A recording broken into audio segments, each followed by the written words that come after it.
By the way हे तेल आता गरम होतं आहे आणि ह्याच्यामध्ये आपण जे सुरण आहे ते टाकणार आहे, कारण की ते आधी फ्राय करायचं आहे.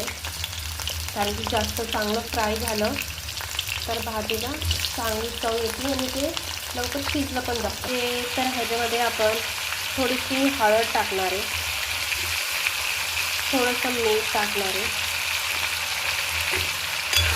आणि ह्याला चांगलं परतून घ्यायचं.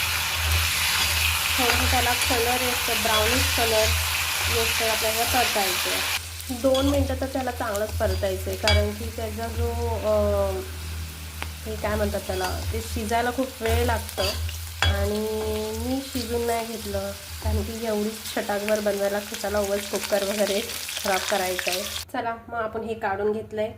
थोडंसं गॅस बारीकच केलं तर याच्यामध्ये आपण जिरं मोहरी टाकू आणि तेजपत्ता टाकू. तेजपत्ता टाकल्यानंतर ह्याच्यामध्ये आपण कांदा टाकू, जो कापला होता आपण.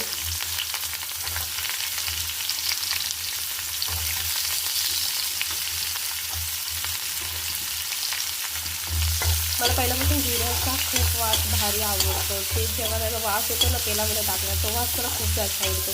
म्हणून मी कोणत्या भाजीमध्ये जिरं मोहरी नाही टाकायची, त्या भाजीमध्ये पण जिरं मोहरी टाकून देते. आणि कांदा लाल होईस्तोवर आपल्याला परतायचा, कारण की कच्चा ठेवला तर त्याची चव काही येत नाही. कांदा जसा लालसर आपण केला तर त्याला भाजीला पण टेस्ट येते. थोडा लालसर व्हायला लागलाय तर ह्याच्यामध्ये आता वेळ आली आहे टमाट्याची. तुम्ही पण ट्राय करा, कारण की आपण टमाटे जेवढे जास्त घेईल तेवढं भाजीला जास्त चव येते आणि जरा आंबटपणा पण येतो. ह्याच्यात थोडंसं एकदम किंचित मीठ टाकायचं आहे, कारण की जसं मीठ टाकलं तसं टमाटा बारीक पण होतो. आणि मी किंचित का टाकलं आहे, कारण की आधी मी ते सुरण आपण फ्राय करत होतो तेव्हा पण मी मीठ टाकलं होतं. ह्याच्यामध्ये मी जो ठेचा केला होता माझ्या हाताने तो टाकते, कारण की तो मिरची आहे ती सगळी एकत्र जीव झाला पाहिजे ह्याच्यामध्ये, नाही तर कच्चापणा येईल. तर ह्यात मी कांदा मसाला टाकणार आहे 2 चम्मच. आणि कांदा मसाला म्हणजे महाराष्ट्राने तर कांदा मसाला सगळ्या बाबतीत आलाच पाहिजे.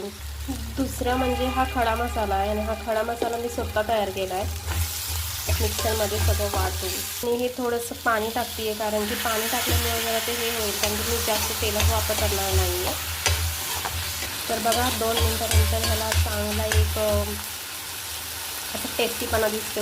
असं वाटतं की हे चपातीसंग पण छान लागेल खायला, कारण की सगळं एकदम त्याच्यामध्ये एकमेकात हे झाले ते मिश्रण. ह्याची सुरणची